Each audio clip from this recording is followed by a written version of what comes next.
This is Planet 13, home to what the company calls the largest cannabis dispensary on the planet, a 112,000 square foot megastore on the Las Vegas Strip.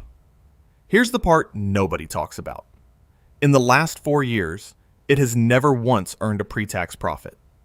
And in those same 4 years, it was hit with about $44 million in income taxes. Taxed while losing money. Nobody covers this stock. Here's why someone should.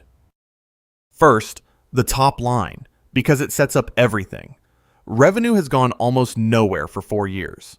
$104 million in 2022, $98 million in 2023, a peak of $116 million in 2024, and back down to $103 million in 2025. A drop of about 11%. This is not a fast grower being overlooked. It's a flat retailer in a tough market. Soft Las Vegas tourism, compressed Nevada prices, and hemp shops on the Strip stealing demand. Now, the number that defines this company. In 2025, Planet 13 generated about $40 million of gross profit, then lost $52 million before taxes. A normal company with a $52 million loss pays zero income tax. Planet 13 was charged $11.6 million. Last quarter alone, it booked a $4.2 million tax bill in 3 months where it lost money even before tax. This is Section 280E, the rule that taxes cannabis companies on gross profit instead of net income. Stack it up over 4 years and the absurdity is clear. Cumulative pre-tax losses, about $201 million. Cumulative income tax charged, about $44 million. In 2025, the Section 280E penalty alone was $18.6 million. Money taxed purely because the federal government still calls this a Schedule I drug. No other sector we cover shows the trap this starkly. So Planet 13 decided to fight. Like several operators, it took the position that its expenses are not limited by Section 280E, and instead of paying the disputed tax, it has been booking it as a reserve. That reserve has grown from zero at the end of 2023 to $37 million today, almost the size of the company's entire stock market value of about $42.5 million. And the gross amount Planet 13 says it shouldn't owe is $55 million, larger than the whole company. This is the single biggest risk on the balance sheet. The IRS has won roughly 40 of these challenges, and it recently moved to claw back a competitor's refund. So this $37 million reserve isn't a footnote. It's a real contested liability, sitting on the books and growing every quarter. The gross amount Planet 13 says it shouldn't owe is now $55 million. If the IRS wins, the bill plus interest could swamp a company this size. But here's why it's still standing. Most of the $64 million net loss in 2025 was non-cash.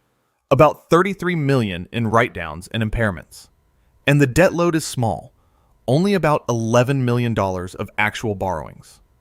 The $54 million debt figure you'll see in data feeds is mostly $44 million in building leases on the megastore and dispensaries. The catch is the cash cushion. $6 million of unrestricted cash, $16 million including restricted, and a credit line of about $9.75 million coming due at the end of June 2026 that has to be refinanced. Now, the catalyst, and you have to split it in two. In April 2026, the government moved state-licensed medical marijuana to Schedule III. Planet 13's Florida business is medical and about 40% of revenue, so Section 280E no longer applies there going forward. But its home base, Nevada, plus Illinois, are adult use. Still Schedule I, still fully taxed. The bigger prize is the broad rescheduling hearing that began June 29th. If all marijuana moves to Schedule III, the tax falls away in Nevada and Illinois too. And for a company this small, that's not an earnings story. It's a survival story. Planet 13 is being charged $12 to $14 million a year in 280E tax. Money it's now contesting and reserving rather than paying, which is exactly what's building that $37 million reserve. Against a $42.5 million market value, a $13 million annual tax burden is worth about 30% of the entire company, every single year. Remove 280E, and that burden, plus the reserve risk behind it, falls away. So what's it worth?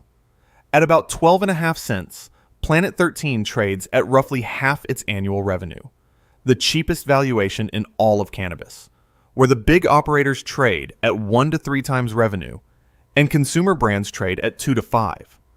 The market is pricing a company that may not make it. If Section 280E persists, the stock is a coin flip on execution, roughly 10 to 20 cents. If broad rescheduling removes the tax and the business hits break even, a re-rating toward even the low end of its peer group implies an enterprise value several times today's. This is implied value, understated assumptions. Not a target, not advice. Here's the honest framework. The bull case. A hemp crackdown in Las Vegas takes effect in mid-July. The federal hemp ban follows in November. The California exit and cost cuts are done. And a Florida concentrate lab just got approved. Management says the second quarter is the first clean one, on a path to positive adjusted EBITDA. The bear case, the cash clock, the $37 million tax fight, a rescheduling hearing stacked with opponents and under a court challenge, and a still weak home market. Both are real. The bottom line, Planet 13 is the clearest example in cannabis of why Section 280E is so destructive. A company taxed into its losses, now carrying a disputed tax bill bigger than its own market value, priced for survival while the rest of the sector rallied. What changes the math isn't a clever multiple. It's removing a tax burden that's worth more than the whole company. Watch 3 things: the second quarter results, the credit line refinancing, and the Drug Enforcement Administration hearing. You decide what to do with that. This entire analysis was built using RoboSystems, an open source platform that gives you direct access to structured SEC filing data for every public company. Revenue, earnings, balance sheet, cash flow, segment breakdowns, all queryable, all from the original XBRL filings. You can set up the same tools I just used in about 5 minutes. Head to robosystems.ai to get started. Link in the description.